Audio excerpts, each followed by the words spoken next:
there is nowhere to drain the water to. Now, we brought in consultants that took an area survey of the city, collect data, on the basis of which we are now carrying out what we call Benin City Water Storm Master Plan.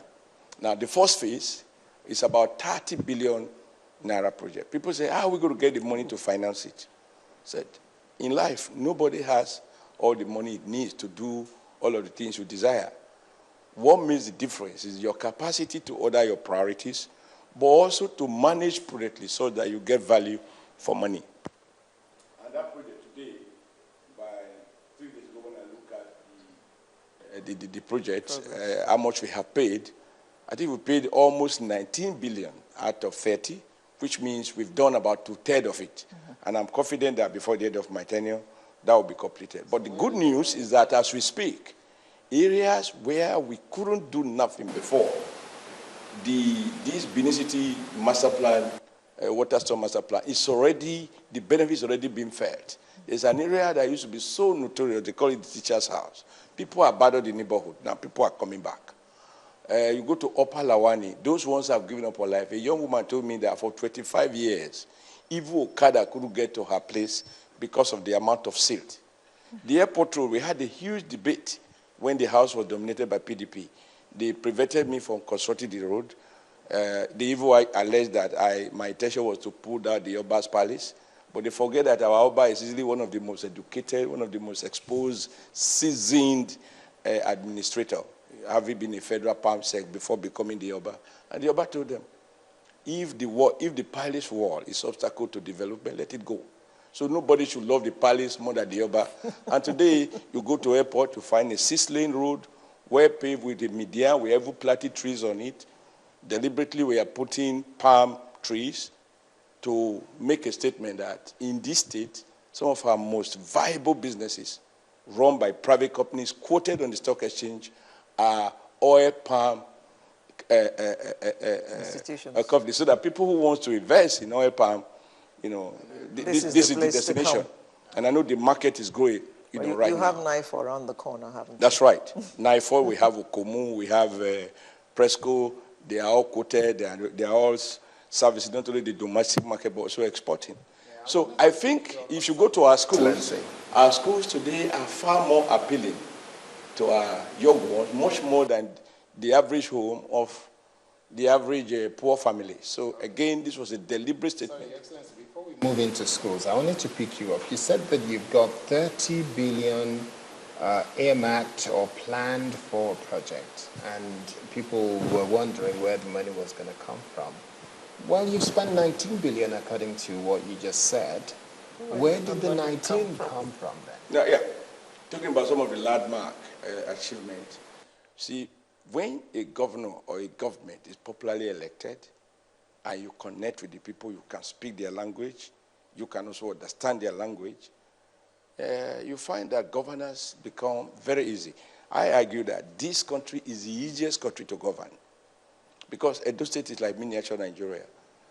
One of the things I had to do is to ask the question, how do we sustain development in the light of the instability in the oil market, and even when it is stable, as has been the case over the past 4 years, issues of oil theft and other crises with regards to issues of transparency, the way in which our federation account is managed, is such that nobody knows what it gets from the federation account at the end of the month. And so we needed to look inward to devise, our own independent source of funding our commitment. After all, in our electioneering campaign, I never told anyone I will use my family asset. If I did, nobody would take me serious. Because my father died a pauper. There's no question about that. Not his fault, not my fault.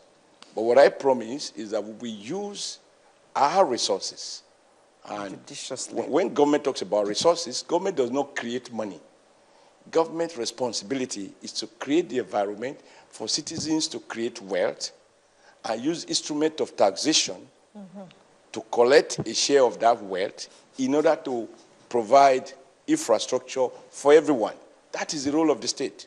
So when people say government money, there's no such as government money. It's taxpayers' money. And I said we needed to reinvent the concept of the taxpayer.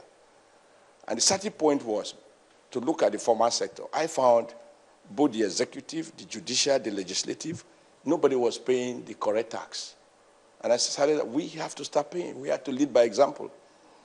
Of course, you had challenges. People say, why you are a labor man, you're asking people to pay taxes. And I say, yes, check my records. All my years as labor leader, I can't even count how many strikes I organized, but I never, ever organized a strike against the payment of taxes.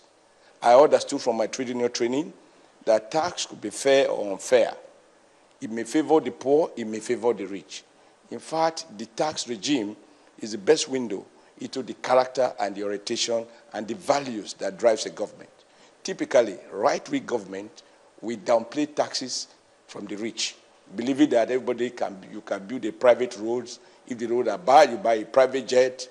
You know, you can organize your private security and all that. But a progressive government must find the courage to collect taxes from the rich in order to provide for public infrastructure. If rich people can send their children to beautiful private schools, the poor people also need to have their children in good school, because the basis of equality or inequality is defined from birth. I mean, you have two children living in the same neighborhood. One is up in a classroom without roof, without windows. The other one attended a beautiful school from age 5. This one in a public school without roof is already afflicted by inferiority complex. It feels so inferior relative to the son or the daughter of a rich man. And when it grows up with that complex, you can't have a fair society. My argument, therefore, is we must collect taxes from rich people, and we have them here. You spend 20 million to organize a burial ceremony, spend 50 million for a birthday ceremony, spend 10 million for a baby ceremony, and all kinds of chieftaincy titles of doubtful value. You spend millions of naira, and yet your tax, you don't pay more than 200,000. And I said, no, in my union studies, I understand that you can have a progressive taxation. You can also have a reactionary taxation. And of course, look at the debate in other countries.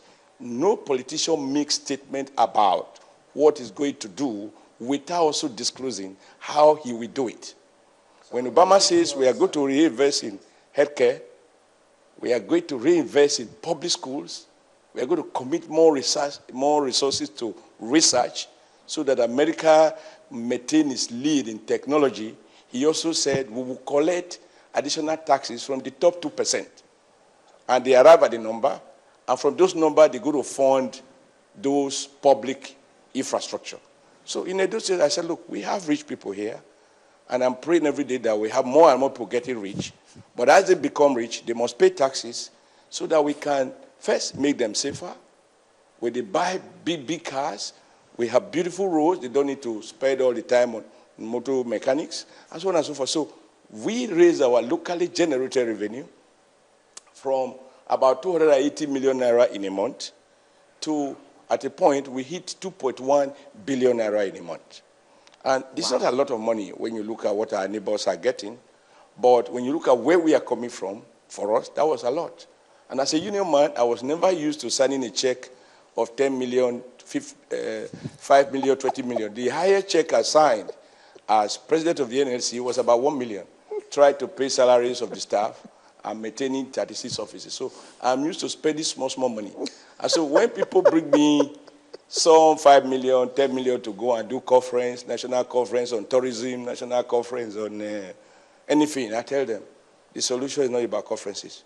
We have conference too much. Now we should just begin to dust out all the recommendations made from the time of Mongo Park visit to River Niger to today. There is nothing new. And so we cut off all of those wastages, which in government parlance they call recurrent expenditure. You travel for one day, your cost of travel, the allowance you get is equivalent to your 2 months' salary. So if you can lobby to be put on a trip, you're going to make what you will not earn in 6 months.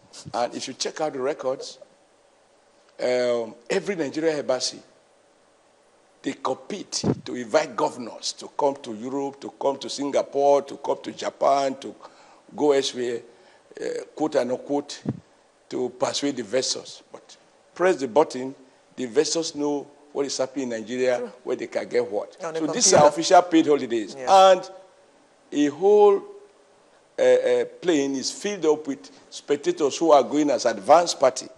their purpose is to clamp when the SLC arrive. We cut off all of that.